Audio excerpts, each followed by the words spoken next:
Assalamualaikum warahmatullahi wabarakatuh. Bertemu lagi dengan Bu Chandra dalam pelajaran administrasi sistem jaringan. Nah, sebelum kalian dapat menjadi seorang administrator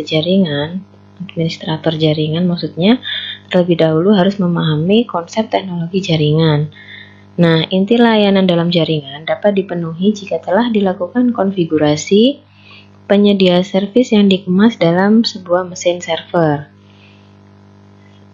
Nah, di sini saya akan mengulas tentang ringkasan materi administrasi sistem jaringan pada kelas 11 TKJ. Nah, materi di kelas 11 TKJ itu ada sistem operasi jaringan, remote server, DHCP server, FTP server, file server, web server, DNS server, database server, dan mail server. Mari kita simak ulasan saya tentang administrasi sistem jaringan. Semoga dapat membantu belajar kalian di rumah.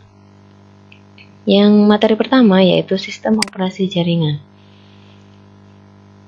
Definisi sebuah sistem operasi jaringan. Nah, sistem operasi jaringan itu yaitu sebuah sistem operasi untuk mengkoordinasikan kegiatan dari beberapa komputer dalam sebuah jaringan. Biasanya, sistem operasi jaringan ini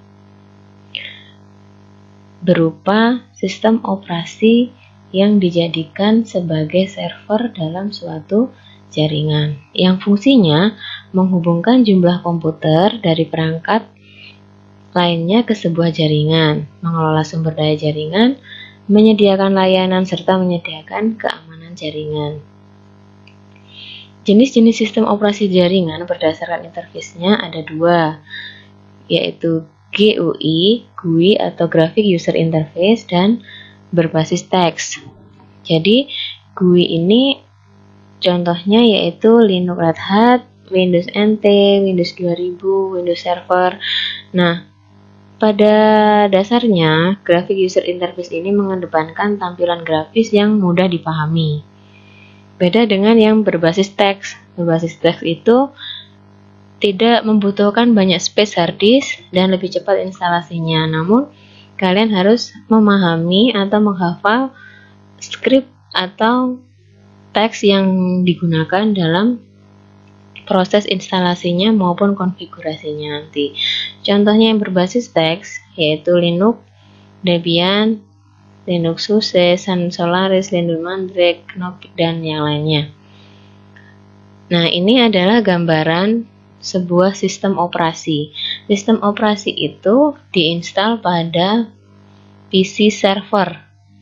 Nah, kemudian dikonfigurasi layanan-layanan apa saja yang dibutuhkan sehingga dapat berkomunikasi atau dapat menghubungkan sejumlah perangkat dalam sebuah jaringan. Nah, di sini contoh di gambar ini yaitu dihubungkan menggunakan switch, kemudian mempunyai beberapa klien. Nah, sampai di sini semoga ringkasan sistem operasi jaringan kalian mengerti. Untuk yang selanjutnya yaitu remote server. Nah, pada materi remote server ini digunakan untuk mengoperasikan komputer server dari jarak jauh melalui jaringan seolah sedang bekerja di hadapan monitor komputer tersebut. Jadi, seorang administrator bisa mengoperasikan atau memonitoring komputer server dari jarak jauh. Nah, bagaimana caranya? Yaitu menggunakan SSH, Secure Shell, yaitu salah satu remote server yang paling aman dalam menyediakan koneksi untuk melakukan remote dengan interface command line. Yang selanjutnya yaitu prinsip kerja dari remote server. Jadi, SSH client melakukan koneksi ke SSH server. SSH client melakukan proses koneksi dan mengunci menggunakan kunci kriptografi untuk memverifikasi dan mengidentifikasi SSH dari server. Nah, apa manfaat kita melakukan konfigurasi remote server, yaitu untuk mengatur, memanajemen, dan mengendalikan komputer server dari jarak jauh selama terhubung dengan komputer melalui jaringan. Nah, untuk materi selanjutnya yaitu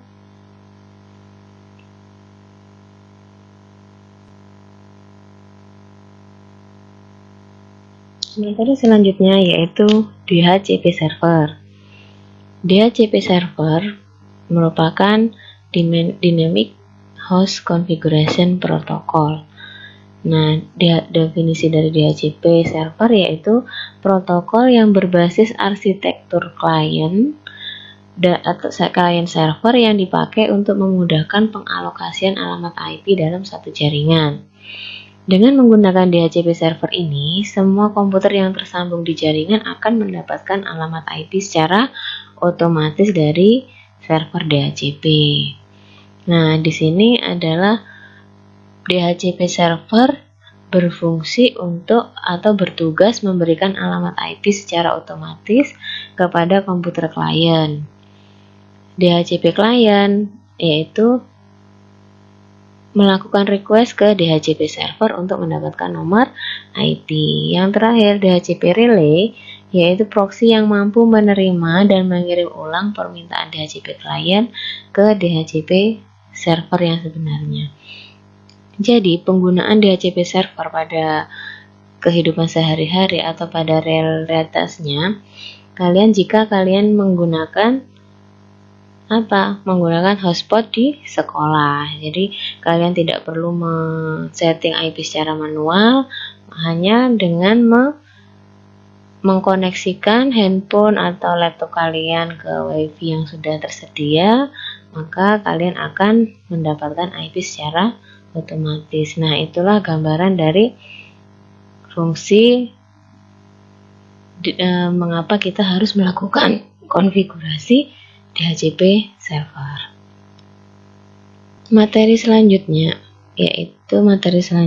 adalah tentang FTP server. Nah, FTP server itu file transfer protokol, di mana file transfer protokol ini yaitu standar protokol jaringan yang digunakan untuk mentransfer file antara klien dan server pada satu jaringan komputer. Nah, layanan server FTP secara default menggunakan port 21 atau disebut juga command port. Mode pengaksesan pada FTP server ada dua, yaitu anonymous, bebas, dan autentifikasi, yaitu menggunakan login, username, dan password. Nah, manfaat FTP server itu sendiri yaitu memungkinkan untuk transfer data, upload dan download dengan ukuran besar hingga gigabyte. Nah, ini adalah prinsip kerja pada FTP server. Jadi fungsi dari FTP server itu sendiri yaitu agar kita bisa mengupload dan mendownload file dengan ukuran yang besar hingga gigabyte. Oke, untuk materi selanjutnya adalah file server. File server di sini merupakan sebuah komputer yang melayani penyimpanan data dalam jaringan secara terpusat dan memanajemennya, sehingga komputer lain yang berada dalam jaringan yang sama dapat mengaksesnya. Selanjutnya yaitu Samba Server. Samba Server ini merupakan aplikasi server yang dapat dimanfaatkan sebagai layanan penyimpanan dan berbagi data antara komputer berbasis Linux atau Windows. Jadi manfaat file server sendiri itu yaitu mampu menjembatani sistem sharing antara sistem operasi yang berbeda, yaitu antara Windows dengan Linux, dan bersifat free dan open source. Jadi prinsip kerja dari file server itu yaitu ada dua. Jika menggunakan SMBD, yaitu bertugas untuk menangani proses autentifikasi dan otorisasi ketika server bekerja dalam mode sharing dan mode user autentifikasi. SMBD bekerja dengan menduplikasi proses pada port 139. Sedangkan pada NMBD berperan menangani permintaan server name dengan mengkonversi nama komputer menjadi sebuah IP address atau sebaliknya. NMBD juga memonitor proses pada port 137. Demikian sampai sini, semoga bisa dimengerti ya anak-anak ringkasan materi tadi. Kita lanjutkan sekarang pada materi web server. Nah, materi web server ini merupakan suatu perangkat lunak atau software yang ada dalam server yang memiliki fungsi untuk menerima halaman web sebagai permintaan melalui protokol HTTPS atau HTTP atau yang biasa dikenal dengan nama browser. Jadi, apa fungsi dari web server? Web server itu memiliki peran dalam memproses berbagai data yang diminta oleh web.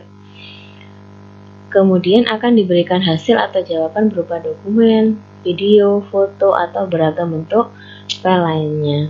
Nah, contoh web server aplikasinya yaitu ketika kalian membuka alamat suatu web, misalkan web Google. Nah, Google itu kalian kalau membuka kan tinggal mengetikkan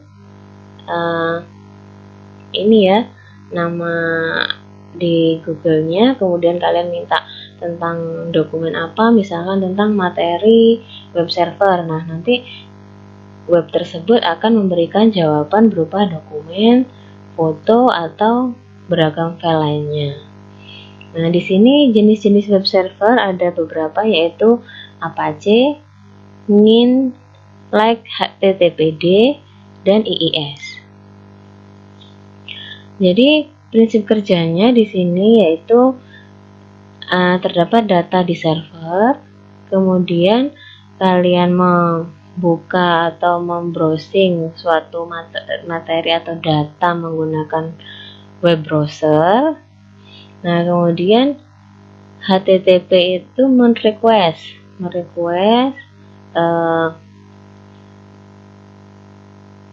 permintaan dari user, kemudian web server merespon, sehingga nanti di layar komputer kalian akan keluar dokumen, video, atau foto yang kalian cari atau yang diminta. Nah, itu tentang web server. Selanjutnya yaitu tentang DNS server. DNS server merupakan domain name server, yaitu sebuah sistem yang mengubah URL website ke dalam bentuk IP address. Jadi tanpa DNS kita harus mengetikkan IP address secara lengkap ketika ingin mengunjungi sebuah website. Nah, apa fungsi dari DNS server? Yaitu meminta informasi IP address sebuah website berdasarkan nama domain, meminta informasi URL sebuah website berdasarkan IP address yang dimasukkan, dan mencari server yang tepat untuk mengirimkan email. Jadi, fungsi atau aplikasi DNS server pada kehidupan sehari-hari yang sering kita lakukan yaitu yang paling mudah saja, contohnya ketika kita membuka website Google. Nah, kita hanya menghafal nama Google-nya saja, tapi kita tidak menghafal IP address-nya. Sedangkan IP address Google sendiri itu yaitu 8.8.8.8. Nah, nggak mungkin kan kita menghafalkan, kalau IP address Google seperti ini, IP address misalkan website yang lain, ilmu komputer berapa. Jadi dengan DNS ini jadi memudahkan kita untuk mengunjungi sebuah website. Nah, sekarang prinsip kerja DNS server yaitu menggunakan relasi client server untuk resolusi nama. Pada saat klien mencari satu host, maka ia akan mengirimkan query ke server DNS. Nah, ini ya, mengirimkan query ke server DNS. Query adalah satu permintaan untuk resolusi nama yang dikirimkan ke server DNS. Jadi klien di sini meminta resolusi nama yang dikirimkan ke server DNS, kemudian dia mengirimkan kembali yang telah ditemukan pada server DNS. Sekian dari materi DNS. Selanjutnya yaitu kita pada materi database server. Nah, pada materi database server ini, definisi dari database server itu merupakan sebuah program komputer yang menyediakan layanan data untuk disalurkan ke komputer atau program komputer lainnya dengan menggunakan model client server. Nah, apakah fungsi dari database server itu sendiri? Yaitu dapat menyimpan semua data organisasi di satu lokasi, meningkatkan keamanan data, menyediakan layanan database, kemudian dapat meningkatkan pencarian dan pengambilan data. Kelima, yaitu klien dapat mengakses data yang tersimpan di database server dalam satu waktu tanpa saling mengganggu satu sama lain. Jadi di sini apabila kalian mencari suatu materi, mencari suatu file, foto, video, nah itu tersimpan di database server. Jadi walaupun kalian mencarinya secara bersamaan, misalkan PC 1 digunakan mencari gambar komputer, PC 2 dicari gambar komputer juga, maka tidak akan saling mengganggu satu sama lain, akan bisa diakses secara bersama-sama karena sudah tersimpan di database server.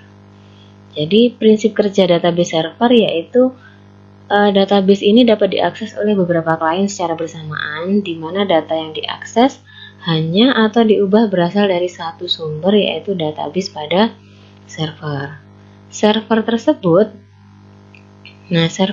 diakses baik melalui satu front end yang berjalan di komputer pengguna yang menampilkan data yang diminta, atau back end yang berjalan pada server dan menangani tugas-tugas seperti analisis data dan penyimpanan.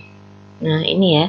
Jadi apabila sudah tersimpan di database, kemudian klien 1, klien 2, klien 3 ini meminta atau merequest data, mencari file yang sama, maka dia bisa mengakses secara bersamaan apabila telah di server tersebut sudah dilakukan konfigurasi database server. Untuk materi yang terakhir yaitu mail server. Nah, mail server ini merupakan sebuah server atau layanan internet berbasis cloud computing yang digunakan untuk mengirim dan menerima email dalam suatu jaringan server mail yang sama. Jadi, fungsi penggunaan dari mail server yaitu dapat mengumpulkan, mengolah, dan mengirim data-data seperti informasi dalam bentuk email dengan menggunakan domain email khusus. Mail server menggunakan dasar layanan client server, di mana klien dapat mengakses server email melalui aplikasi. Nah, secara singkat, prinsip kerja dari mail server yaitu secara runtut,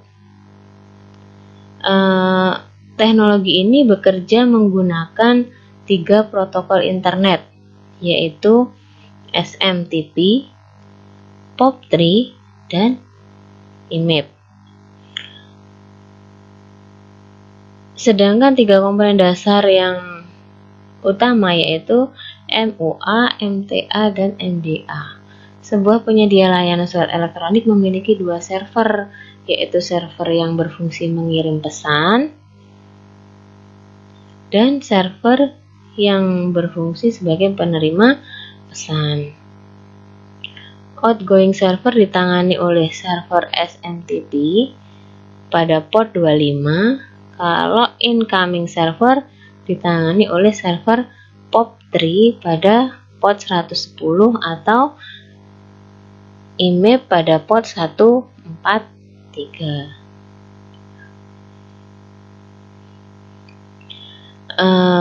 beberapa materi semester 1 dan 2 di kelas 11 TKJ ini sudah saya berikan ringkasan materinya. Semoga bisa dimengerti, bisa dipahami,